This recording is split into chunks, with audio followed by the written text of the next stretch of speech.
આદિવાસી સમાજ માટે સતત લડત ચલાવતા ચેતર વસાવા ભાજપને આંખના કણાની જેમ ખૂંચતા હતા અને એટલા જ માટે ચેતરભાઈ ઉપર વારંવાર કેસો કરવામાં આવે, વારંવાર જેલ નાખવામાં આવે.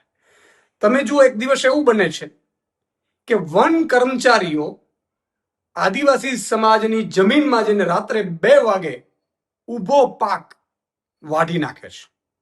સ્થાનિક ધારાસભ્ય તરીકે ચેતરભાઈ વસાવા પાસે રાવ જાય છે.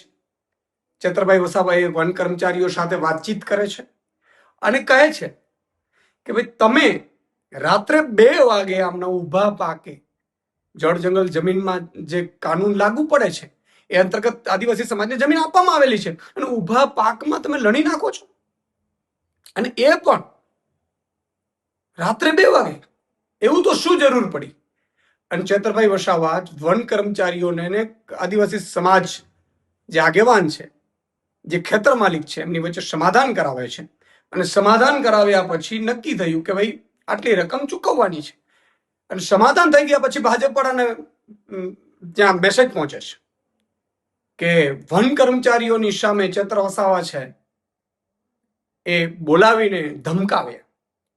ભાજપને તો જાણે કે બધી જ બાજુથી, ચારે બાજુથી જેટલી પણ પાર્ટીઓ હોય એમાંથી ખરીદ ફરોખ્ત કરીને, ડરાવીને, ધમકાવીને, ખોટા કેસ કરીને, સજાઓ કરાવડાવીને જાણે પોતાની પાર્ટીમાં નાખી લેવાની એક હોડ જામી છે કે કોઈ પણ માણસ, સામાન્ય જનતાનો અવાજ ઉઠાવવો ન જોઈએ, અમારા ડબ્બામાં, ગોડાઉનમાં પુરાઈ જવું જોઈએ.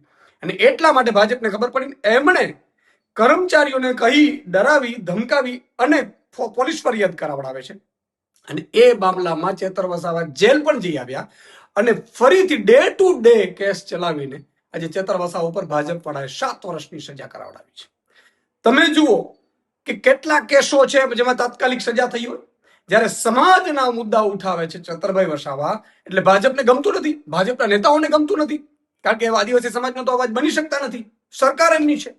અને ચેતરભાઈ વસાવાને લોભ લાલચ પણ આપી કે આવી જાઓ ભાજપમાં, નહીં તો આમ કરી નાખીશું, તેમ કરીશું. આ પહેલા પણ કેટલાક બેક ઓપરેશન એમના સફળ પણ ગયા કે ખોટા કેસો હોય કે સજા પડવાની હોય, તમને સજા પડી જશે નહીં તો.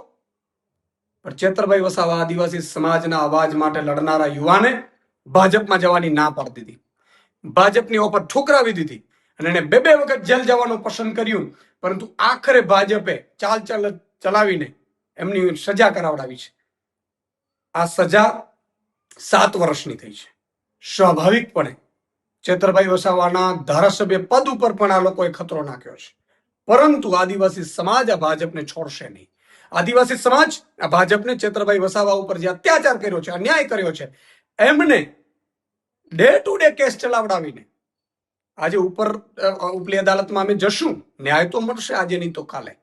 પરંતુ અત્યારે સમાજને ડરાવડાવીને, આદિવાસી સમાજના હીરોને ડરાવડાવીને જે ભાજપે ખેલ રચ્યો છે, એ મને લાગે છે કે આદિવાસી સમાજ અંબાજીથી ઉમરગામ સુધી માફ નહીં કરે. અને બીજું, કાકા ગુજરાતની જનતા છે ચેતરભાઈ વસાવા સાથે છે, એમના એક નાગરિક સાથે, એમના પૂરા પરિવારને, એમના સંબંધીઓને પણ જેલમાં નાખવડાવી દીધા 7 વર્ષની જેલની સજામાં. શું વાત છે! તમારે ભાજપ વાળા આ જ ભાજપના એક નેતાને હાઈકોર્ટે એવું કહ્યું છે ખોટી રીતે કે તમે ચૂંટણી જીત્યા છો. હાઈકોર્ટે ચુકાદો આપ્યો છે, છતાં એ મંત્રી પદ ઉપર ચાલુ રહ્યા હતા.